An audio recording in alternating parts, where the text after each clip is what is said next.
앞으로 가져가는 내러티브를 구성하는 큰 그림을 아셔야 합니다. 크게 유동성 장세를 가져왔던 세 번의 유동성이 미국 시장에 있었습니다. 자, 말씀드린 것처럼 두 번째 유동성은 리쇼어링입니다. 이 두 개의 유동성이 25년을 더 뜨겁게 달굴 만한 열들이 있기 때문에 이제 본격적인 정책을 폈던 2017년도는 믿기지 않을 정도로 변동성이 가장 적은 해였습니다.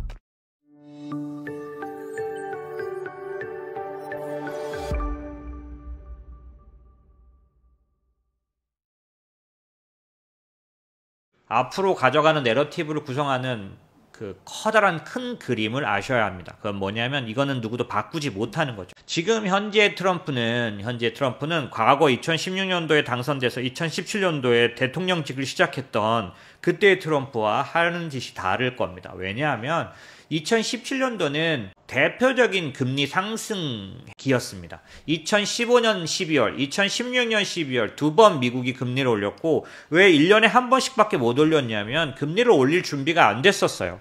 그 당시 2008년 금융위기 이후에 돈을 너무 많이 풀었기 때문에 돈을 회수하는 그런 긴축에 들어가야 됐었는데 조금 긴축하면 경제가 흔들려 버려서 2015년 12월 한 번 올렸더니 2016년 1월, 2월, 3월에 대하락이 왔습니다. 그래서 할 수 없이 또 다시 못 올렸어요. 1년 내내 못 올리다가 2016년 12월에 한 번 딱 올려봤더니 1년 만에 다시 한 번 올렸더니 지금 상상도 못하죠. 근데 괜찮은 거예요. 그래서 2017년도에 제 기억에 4번인가 5번인가 금리를 올렸는데 본격적인 금리 상승기였습니다. 2017년도는. 그런데 그때 대통령에 들어왔던 트럼프가 이번에는 어떤 시기에 들어가나요? 본격 금리 인하기에 금리 인하기에 경제를 이끌어가게 됩니다. 그런 것들이 이 내러티브는 단순한 게 아니라 이 큰 그림을 바꿀 수는 없기 때문에 그 큰 그림에 대한 부분을 아는 것이 중요합니다. 자, 제가 생각하는 큰 그림은 두 가지입니다. 뭐 하나로 요약한다면 향후 5년 정도 이상의 장기적인 상승장을 기대할 수 있다. 무슨 황당한 소리냐 이러실지 모르겠지만 황당한 소리가 아닙니다. S&P 500을 30년까지 만을 본다 했는데 이런 건 뭐 황당하죠. 왜냐하면 이 숫자가 맞겠습니까? 하지만 이 사람이 예상하는 25, 26의 계단 상승을 보십시오. 25년도에 7천, 26년도에 8천을 간다는 소리죠. 장기적인 상승장이 미국에서는 한국장하고는 다르게 많이 나타나는데 그 이유를 설명드리려고 합니다. 이 사람은 제 의견이 아니라 에버코 ISI의 줄리언 에마뉴엘이라는 사람이고요. 스트래티지스트죠. 치프 스트래티지스트고 이 사람이 얘기하는 건 뭐냐면 이 사람 얘기가 제가 그냥 딱 떨어지게 이렇게 생각이 듭니다. 그래서 이 말을 그냥 그대로 인용했어요. 주가 수익 비율 PE라고 하죠. PER이라고도 하고요. 이게 24.6배 지금은 조금 내려와서 왜냐하면 실적 발표하면서 약간 수정을 해서 22배까지 내려와 있는데 그래도 어쨌든 높습니다. 이렇게 높은 수준에 있지만 고평가된 시장은 더욱 상승한다. 이게 무슨 말이냐면 올라갈 때 계속 올라가는 지속하는 경우가 많습니다. 자, 보시는 것처럼 미국 상승장은 154개월, 115개월, 154개월 이런 식으로 상승합니다. 보시면 이게 기간 크기인데 상승할 때 어마어마하게 길고 강력하게 오르고요. 하락은 틀림없이 합니다. 중간중간에 하락하는데 그 하락은 압도적으로 짧습니다. 강도도 압도적으로 작죠. 왜냐하면 580% 올라가는데 49% 빠집니다. 102% 오르고 다시 50% 빠집니다. 그리고 400% 올라갑니다. 이런 식으로 기본적으로 이게 양을 말하는데 엄청난 기간 154개월, 115개월씩 오릅니다. 이 사람이 보는 것처럼 이게 이제 그 숫자를 내는 건데 평균적으로 강세장은 50개월 이상 유지된다. 평균이에요. 평균 1932년이. 그리고 그 기간 평균적으로 S&P 500은 152% 오릅니다. 그런데 이런 강세장의 분위기를 만들었다라고 이 사람이 주장하면서 왜냐하면 이제 25개월밖에 안 지났기 때문에 이번 강세장이 65%밖에는 상승 안 했다라고 말을 하는 거 앞으로 2배 이상 간다라고 말을 하는 이유들은 뭐가 있냐면 이겁니다. 시장은 새 정부의 규제 완화 전망 때문에 2022년도 10월 강세장 이후로 없었던 새로운 IPO, M&A가 이 시장을 다시 움직이게 될 거라는 겁니다. 항상 강세장은 이런 부분들이 따라와야 합니다. 그런데 트럼프는 여기에 적합한 사람이에요. 왜? 규제를 완화하는 사람이니까. 규제 완화를 하면 IPO와 M&A의 흐름이 자본시장의 규제 완화의 흐름이 봄이 옵니다. 앞으로 과열이 기다리고 있다. 이거 당연한 겁니다. 왜냐하면 인공지능도 마찬가지지만 많은 것들이 너무 치우쳐서 오르고 있죠. 지금 시장은 광범위하게 오르지 않는 시장입니다. 그렇기 때문에 한 부분에 있어서는 과열이 나타날 수밖에 없죠. 그래서 앞으로 과열은 나타나게 될 겁니다. 트럼프는 신속히 정책을 추진할 거다. 이것도 제가 주장하는 바입니다. 트럼프는 지난번과는 완전히 다르게 대응할 것 같습니다.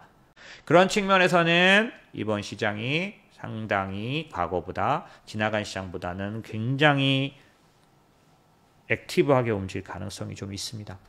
자, 말씀드렸고요. 그럼 제가 생각하는 이 강세장에 들어갔다고 생각하는 두 가지 유동성을 말씀드리겠습니다. 첫 번째 유동성은 제가 설명을 드릴 때 한번 지난달인지 지지난달인지 한번 설명드렸습니다. 크게 유동성 장세를 가져왔던 세 번의 유동성이 미국 시장에 있었습니다. 첫 번째는 은행이 대출을 늘려서 시장의 가격을 올려놨던, 그때는 실물자산, 금융자산이 같이 올랐습니다.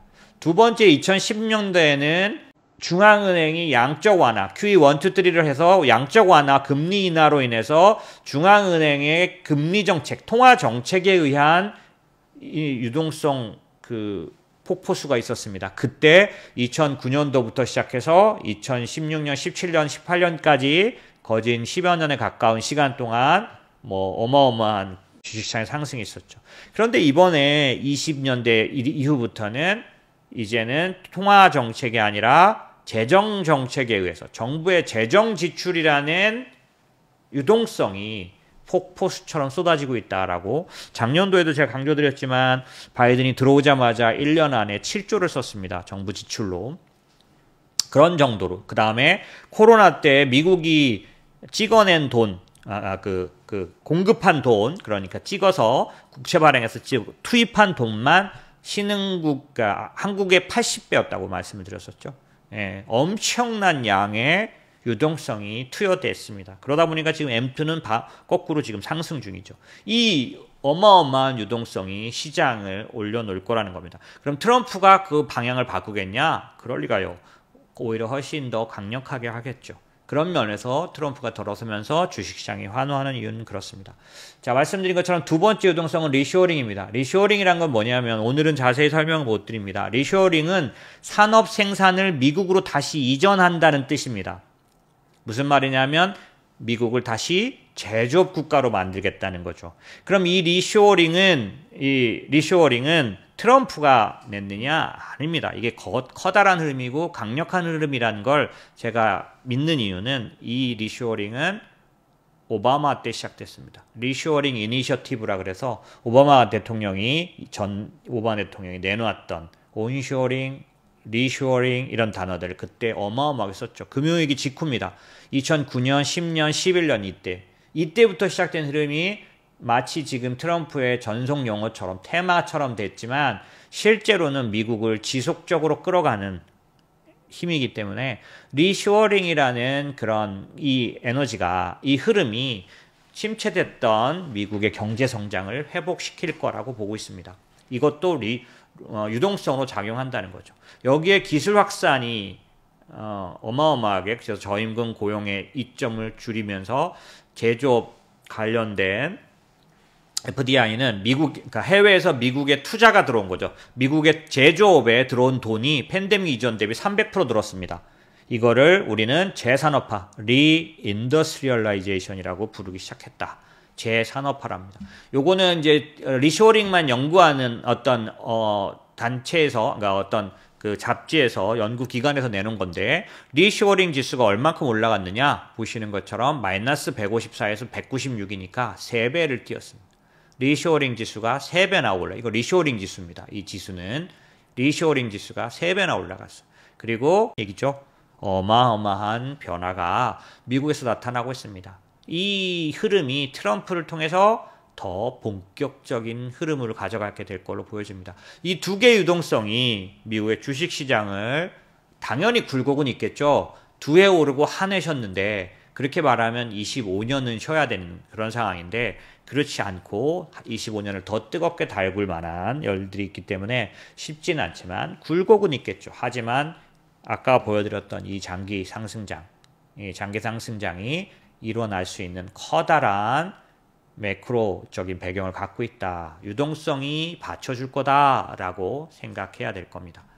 자, 그 다음에 리쇼어링이 얼만큼 광범위하게 일어나고 있는지는 여러 번 제가 말씀드렸는데 이제 미국의 제조업이 부흥될 때 반드시 움직이는 회사들, 관타, 이튼, 파커하네핀 이런 회사들이 스파이는 이제 S&P 500이죠. S&P 500이 35% 오르는 동안 얘네들이 2배, 65%, 66% 오를 뿐만 아니라 85%까지 올라갔습니다. 지나간 1년 동안 리쇼어링은 아주 강력하게 진행돼 왔습니다.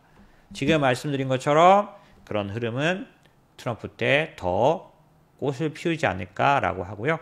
물론 관세가 어떻게 적용되느냐에 따라서 굴곡이 나오게 될 겁니다. 자, 여러분에게 또 다른 데이터를 하나 드리려고 합니다. 이게 무슨 얘기냐면 트럼프가 하도 난리를 치는 사람이고 갑작스러운 사람이라 변동성이 많은 시장을 겪었을 것 같지만 트럼프가 이제 본격적인 정책을 폈던 2017년도는 믿기지 않을 정도로 변동성이 가장 적은 해였습니다. 제가 여러 번 이제 사람들에게 말할 때 2017년도는 참 편안한 해였다라고. 왜? 여기 보시면 20% 정도 한 해 동안 20% S&P가 올랐는데 20% 오르는 해는 여러 번 있어요. 그런데 기술적으로 지수가 100일선 밑으로 내려간 적이 없어요. 큰 조정을 한 적이 없다는 거예요. 계속 조금 내려오면 올라가고 조금 내려오면 올라가고 정확하게 100일선에서 조정하면서 1년을 움직였던 해가 2017년도입니다. 왜 그랬을까? 트럼프는 정말 막 이리 뛰고 저리 뛰고 하는 사람 같은데 주식시장은 왜 그랬을까라는 부분이 있습니다. 트럼프의 정책은 여러 가지 면에서 주식시장 친화적인 부분을 갖고 있습니다. 다만 그 안에 뭐가 움직이느냐 달라지는 부분이 있는 거죠. 그런 면에서 트럼프가 이제 주식시장에 관련된 흐름을 만들어내는 면에 있어서는 오히려 시장에 환호하는 이유는 이런 이유다라는 거고요.